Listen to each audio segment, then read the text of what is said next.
Владата ја правда својата одлука да плаќа кирија за двајца министри, иако во моментов 25 државни станови седат празни со постоечките законски регулативи. Законот му дозволува на функционерот, кој живее во населено место оддалечено повеќе од 100 километри од Скопје, самиот да избере дали сака државен стан или државни пари за кирија.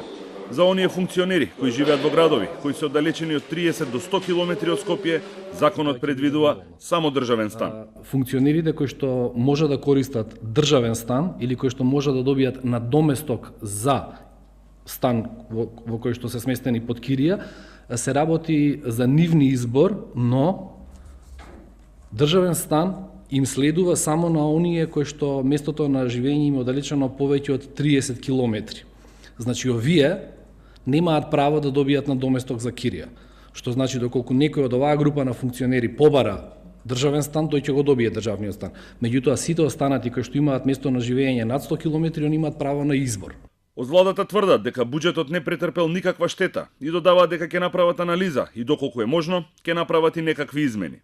Акционерското друштво за стопанисување со стамбени деловен простор располага со вкупно 75 станови наменети за државни функционери. 25 од нив се празни, а тоа се должи на фактот што дел од нив се во лоша состојба, вели директорот Кристијан Трајковски. Генерално лошата кондиција се должи на можеби недоволното одржување на тие станови.